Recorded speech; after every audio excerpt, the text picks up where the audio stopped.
À présent, le Jour du Seigneur nous propose de faire une pause dans les Alpes pour célébrer la messe dans la collégiale Notre-Dame de Saint-Nicolas de Briançon.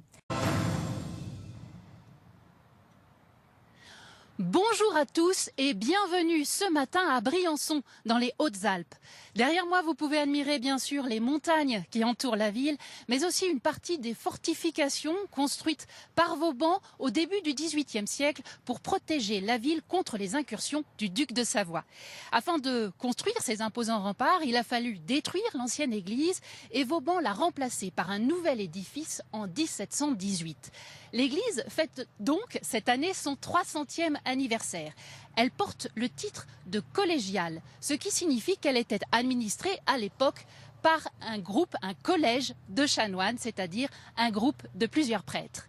L'église ainsi que les fortifications sont aujourd'hui classées au patrimoine mondial de l'UNESCO. L'église possède de nombreux trésors que nous dévoile Grégoire Gosset dans ce reportage. Regardez. Niché à 1300 mètres d'altitude au cœur des Alpes, Briançon déroule ses remparts à 15 km de la frontière italienne. Symbole de cette ville de 11 000 habitants, la collégiale, achevée en 1718 au cœur des fortifications. Guide au service du patrimoine, Véronique Fauchet connaît les moindres secrets de cette église. La collégiale de Briançon est emblématique de la ville. Effectivement, l'église se repère très facilement dans le paysage urbain. La collégiale compte dans le cœur de tous les Briançonnais et les visiteurs, bien sûr, sont attirés et viennent tous la visiter. C'est quelque chose qui est marquant. Pour découvrir l'une des particularités de la collégiale, il faut lever les yeux au plafond. Incrustée en clé de voûte, une horloge surplombe l'orgue de manière inattendue et toujours inexpliquée. C'est le mystère qui reste, c'est l'énigme encore à découvrir, c'est quelque chose qu'on ne maîtrise pas encore, peut-être on le découvrira, mais rien ne nous explique qui l'a voulu, qui l'a commandé, sur quelle idée, sur quel modèle. Là, nous voilà dans la chambre de l'horloge. Donc c'est ce mécanisme qui actionne l'horloge qu'on a vue, qui est située en clé de voûte au-dessus des orgues. Ce mécanisme-là est dévié par ici, traverse et va animer le grand cadran qui est au-dessus de l'orgue. Charpente en mélèze, bâtie avec des arbres vieux de 600 ans, sculpture en noyer, marbre en trompe-l'œil, la collégiale offre de nombreux trésors aux visiteurs, mais tous ces mystères n'ont pas encore été percés. La collégiale, c'est un peu comme une vieille dame qui a des tas de choses à nous raconter, qui connaît tout ce qui s'est passé sur les 300 ans qui viennent avant nous. Elle a encore beaucoup de secrets à livrer, cette vieille dame ? Je pense. Plus on cherche et plus on en trouve.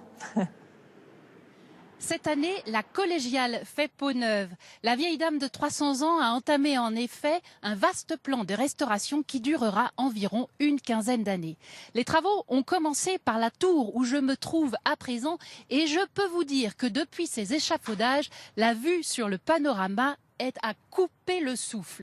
Nous entrons à présent dans la célébration avec les paroissiens de la collégiale Notre-Dame et Saint-Nicolas. La messe est présidée ce matin par l'évêque de Gap et d'Embrun, Monseigneur Xavier Malle.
du Père et du Fils et du Saint-Esprit.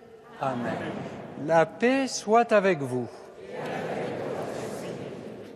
C'est une joie profonde de nous retrouver ici à Briançon, paroissiens, vacanciers dans nos magnifiques Hautes-Alpes et téléspectateurs grâce à l'émission du Jour du Seigneur sur France 2, pour célébrer notre Dieu à l'occasion du tricentenaire de la bénédiction de cette collégiale Notre-Dame et Saint-Nicolas.